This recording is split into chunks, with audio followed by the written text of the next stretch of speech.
आज हम पढ़ेंगे नरेशन। और नरेशन मीन्स होता है कथन। क्या होता है? कथन। इंग्लिश में बोले तो स्पीच, स्टेटमेंट। किसी भी व्यक्ति के द्वारा बोला गया कथन, स्पीच, स्टेटमेंट नरेशन कहलाता है। क्या कहलाता है? नरेशन। जब हम किसी व्यक्ति की बात को सुनते हैं वो डायरेक्ट स्पीच है, और जब हम किसी की बात को सुन के अपने शब्दों में लपेटते हुए उसे तीसरे व्यक्ति को जब हम प्रस्तुत करते हैं तो वो होता है इनडायरेक्ट स्पीच। नरेशन के दो भाग होते हैं, एक तो होता है डायरेक्ट स्पीच और एक होता है इनडायरेक्ट स्पीच। डायरेक्ट स्पीच क्या होता है? जैसा किसी व्यक्ति ने बोला वो तो डायरेक्ट स्पीच है, और उस व्यक्ति के कथन को, उस व्यक्ति की बात को, उस व्यक्ति के स्टेटमेंट को जब हम अपने शब्दों में अपने तरीके से जब किसी तीसरे व्यक्ति के सामने प्रस्तुत करते हैं तो वो होता है इनडायरेक्ट स्पीच। तो नरेशन मीन्स कथन होता है। नरेशन दो प्रकार का होता है, इसके दो भाग होते हैं, डायरेक्ट और इनडायरेक्ट स्पीच। अब आपके सामने ये जो वाक्य है ध्यान से देखिए। Rahul says to me comma, ये कोमा शुरू से लेकर कोमा तक का जो भाग है इसे हम बोलेंगे रिपोर्टिंग वर्ब। क्या बोलेंगे? Reporting verb. रिपोर्टिंग वर्ब कि जो कथन हमने किसी का सुना है ना, उस कथन को प्रस्तुत करने वाली क्रिया है ये। ठीक, इसलिए इसको रिपोर्टिंग वर्ब कहते हैं। क्या कहते हैं? और ये किसी व्यक्ति के द्वारा कहा गया कथन है, किसी व्यक्ति के द्वारा बोला गया स्टेटमेंट है। समझ गए? इसको बोलेंगे हम रिपोर्टेड स्पीच, प्रस्तुत कथन। ठीक है, शुरू से लेकर कॉमा तक का जो भाग है वो रिपोर्टिंग वर्ब है, उस कथन को प्रस्तुत करने वाला कथन है। और ये इन्वर्टेड कॉमास के अंदर जो सेंटेंस बंद है इसको बोला जाता है रिपोर्टेड स्पीच। ये उस व्यक्ति के द्वारा कही गई बात है, उस व्यक्ति के द्वारा बोला गया स्टेटमेंट है। ठीक, और ये इन्वर्टेड कॉमास के अंदर आपको क्लोज मिलेगा, बंद मिलेगा। तो देखिए, जब हम डायरेक्ट स्पीच को इनडायरेक्ट स्पीच में बदलेंगे तो हमेशा यहां पे नोटिस करेंगे। और दूसरी बात कि जो रिपोर्टेड स्पीच है उस वाक्य की शुरुआत देखेंगे। अगर वो सब्जेक्ट से शुरू है तो सब्जेक्ट से शुरू होगा, अगर वो हेल्पिंग वर्ब से शुरू है तो उसका दूसरा इलाज होगा, अगर वो WH वर्ड से है तो उसका अपने तरीके से वो होगा, वो आपको आगे बताया जाएगा। तो एक बात ध्यान रखिए, जब रिपोर्टिंग वर्ब में यहां पर आपको प्रेजेंट टेंस या फ्यूचर टेंस मिलता है। देख रहे हैं, जब आपको रिपोर्टिंग वर्ब में प्रेजेंट टेंस या फ्यूचर टेंस मिलता है तो रिपोर्टेड स्पीच का टेंस नहीं बदला जाता। ध्यान से सुनिए, जब रिपोर्टिंग वर्ब में प्रेजेंट टेंस या फ्यूचर टेंस होता है, प्रेजेंट की पहचान कैसे करेंगे? वर्ब की फर्स्ट फॉर्म होगी या एस जुड़ा होगा और फ्यूचर में सेल भी लगा होगा। तो अगर प्रेजेंट या फ्यूचर टेंस है तो रिपोर्टेड स्पीच का आगे वाले वाक्य का जो टेंस है वो परिवर्तित नहीं होता। अब हम क्या करेंगे? अगर से दिया जाता है तो से को बदल दिया जाता है टेल में। किसमें? सेज को बदल दिया जाता है टेल्स में, और सैड टू को बदल दिया जाता है टोल्ड में। ध्यान से सुनिए, से को टेल में, सेज को टेल्स में और सैड टू को टोल्ड में बदल दिया जाता है। चलो वाक्य की शुरुआत करते हैं। राहुल सेज को बदलना है, किसमें बदले? टेल्स में। मी सेज टू को बदल दिया हमने टेल्स में। ठीक, ऑब्जेक्ट लिख दिया। अब कोमा और inverted commas will be removed. Comma और इन्वर्टेड कोमा हटा दिए जाएंगे। जब ये दोनों हटेंगे तो ये दोनों वाक्य मिलेंगे, और दोनों वाक्यों को मिलाने के लिए हमें कंजक्शन की आवश्यकता होगी। कंजक्शन जाते हैं संयोजक, कनेक्टिव, और वो यहाँ पे यूज में लिया जाएगा दैट। ठीक। रिपोर्टिंग वर्ब और रिपोर्टेड स्पीच दोनों वाक्यों को जोड़ने के लिए किसका प्रयोग करेंगे? दैट का। कब करेंगे? अगर रिपोर्टेड स्पीच का वाक्य सकारात्मक है तो। अगर रिपोर्टेड स्पीच का वाक्य सकारात्मक है तो दोनों वाक्यों को कनेक्ट करने के लिए, जोड़ने के लिए, कंबाइन करने के लिए हम दैट कंजंक्शन का प्रयोग करेंगे। कर लिया? अब आगे बढ़िए। आगे हम बढ़े तो हमें यहां पे मिला प्रोनाउन आई। क्या मिला? आई। नरेशन के अंतर्गत जब हम इनडायरेक्ट स्पीच में सेंटेंस को चेंज करते हैं, परिवर्तित करते हैं, ट्रांसफॉर्म करते हैं, तो हमें प्रोनाउंस बदलने होते हैं। ठीक। अब जैसे आई दे रखा बेटा, यहां पे सबसे पहले तो ये देखो, ये जो लाइन है ना, ये लाइन, ये कोमास, इन्वर्टेड कोमास वाली ये जगह, ठीक है। इधर रिपोर्टिंग वर्ब है, इधर रिपोर्टेड स्पीच है। तो ध्यान दीजिए, अगर आपके रिपोर्टेड स्पीच के वाक्य में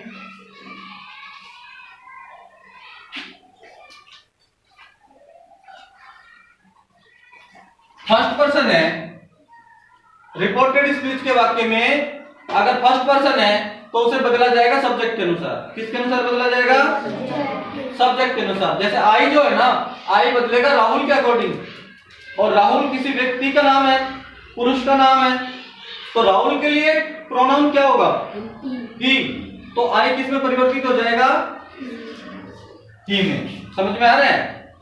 क्लियर? अगर रिपोर्टेड स्पीच में कहीं पर भी फर्स्ट पर्सन दिया गया है तो उसे रिपोर्टिंग वर्ब के सब्जेक्ट के अनुसार बदलेंगे। और रिपोर्टिंग वर्ब का सब्जेक्ट हमारा राहुल, राहुल के लिए प्रोनाउन होगा ही, तो आई किस में चेंज हो गया? ही में। ठीक। अब हम अगले स्टेप पे जाते हैं।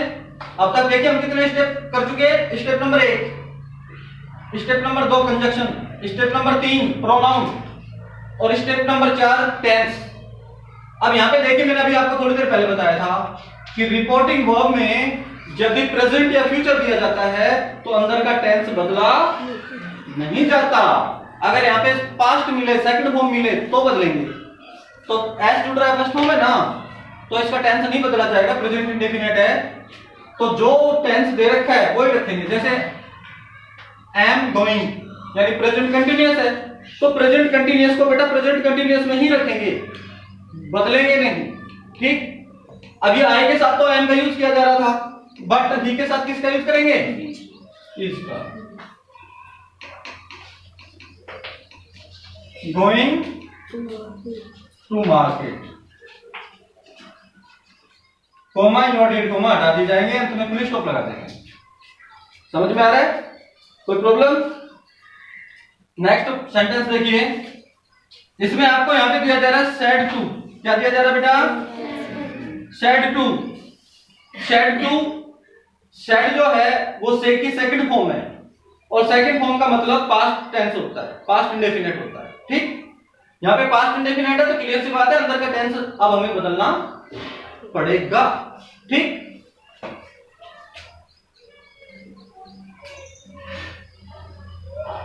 तो इसके लिए हम क्या करेंगे? मोहित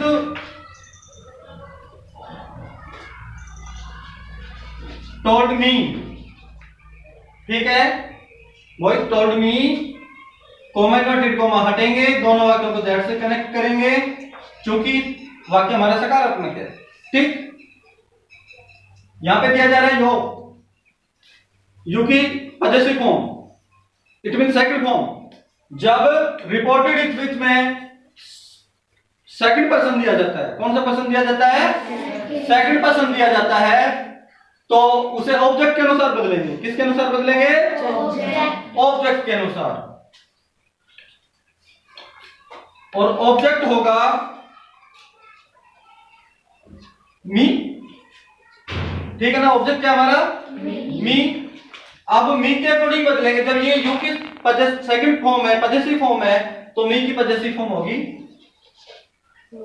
माय। क्या होगी? माय। ठीक है, नाउन को लिख दीजिए जो कहता हूं। ठीक है, अभी आपने देखा अब तो सेट टू था, सेकंड फॉर्म था, पास्ट टेंस था, पास्ट टेंस है तो अंदर का टेंस बदलेगा। ठीक है ना? अब कैसे बदलना है टेंस परिवर्तन देखिए। अगर रिपोर्टेड स्पीच में प्रेजेंट इंडेफिनिट दिया जाता है तो उसे पास्ट इंडेफिनिट में चेंज करेंगे।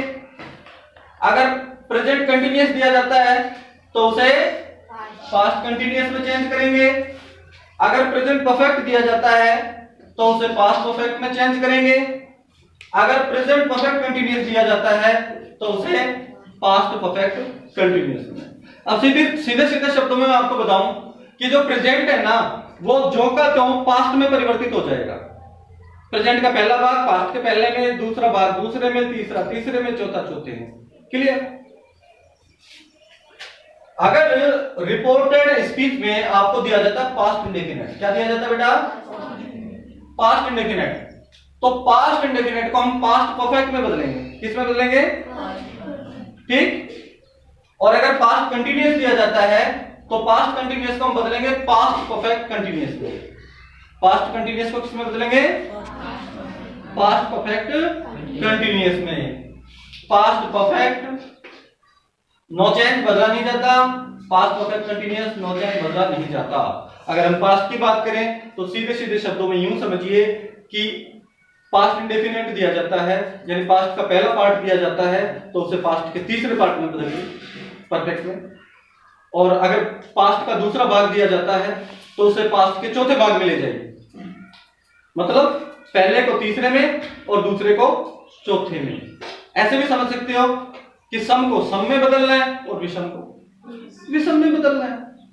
कठिन है, टेंशन नहीं। तो इस प्रकार से हम पास्ट का करेंगे कि पहले को तीसरे भाग में ले जाएंगे और दूसरे को चौथे में ले जाएंगे और तीसरा और चौथा भाग बदलता नहीं है। यानी पास्ट परफेक्ट और पास्ट परफेक्ट कंटीन्यूअस चेंज नहीं किया जाता नरेशन में। अगर हम फ्यूचर की बात करें तो भाई सीधी सीधी सी बात है कि अगर आपको शैल मिले तो आप उसका शुड कर देना, अगर आपको विल मिले तो उसका वुड कर देना। सोचना ही नहीं है कि indefinite continuous perfect perfect continuous, कुछ भी नहीं सोचो मत फ्यूचर में। तो इतना करना है कि शैल का शुड कर देना और विल का वुड कर देना है। ठीक। कुछ बेटा एडवर्ब्स होते हैं जिन्हें हमें बदलना होता है नरेशन के अंतर्गत। अगर आपको दिस दिया जाता है तो आप दैट में बदलिए उसे। दिस दिया जाता है तो उसे दोज में बदलिए। हेयर दिया जाता है तो उसे देयर में बदलिए। टुडे दिया जाता है तो उसे दैट डे में बदलिए। टुडे दिया जाता है तो उसे दोज डेज में बदलिए। टुनाइट दिया जाता है तो उसे दैट नाइट में बदलिए। टुमारो का हो जाएगा द नेक्स्ट डे, क्या?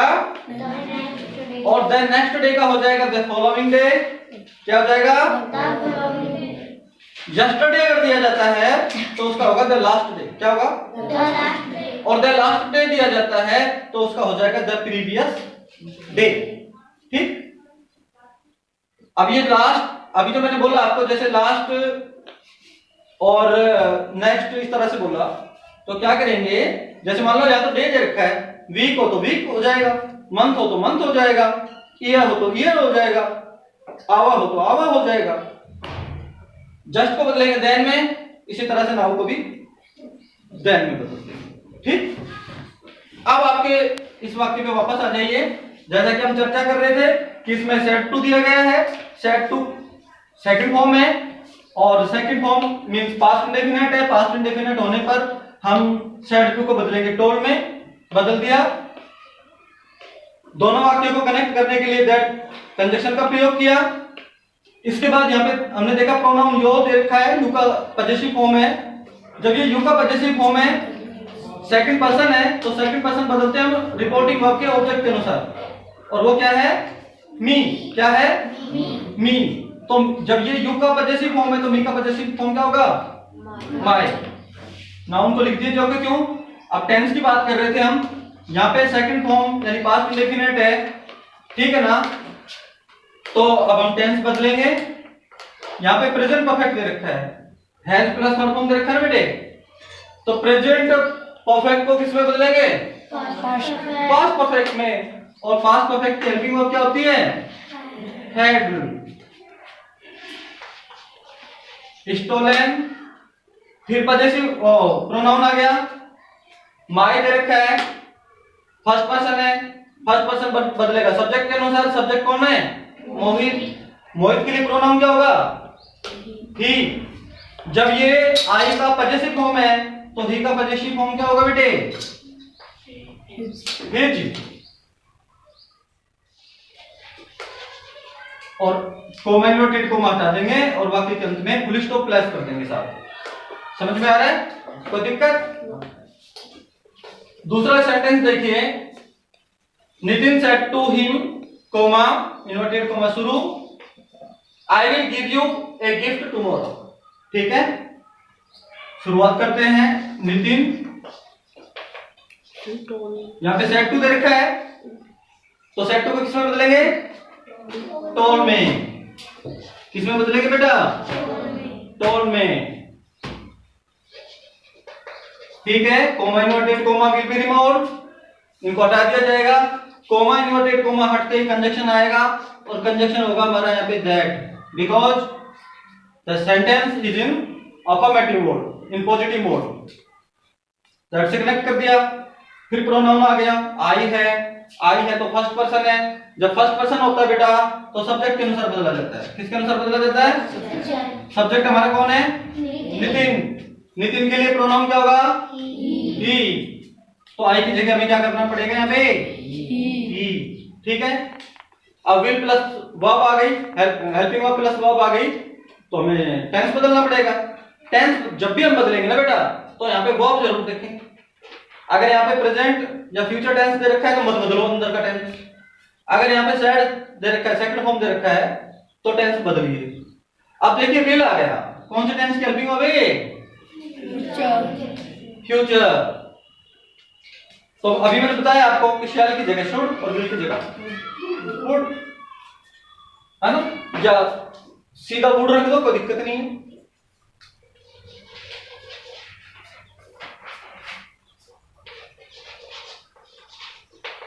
ठीक है, अब फिर प्रोनाउन आ गया। यू सेकंड पर्सन है, सेकंड पर्सन है तो बदलेगा ऑब्जेक्ट के अनुसार। ऑब्जेक्ट है हिम।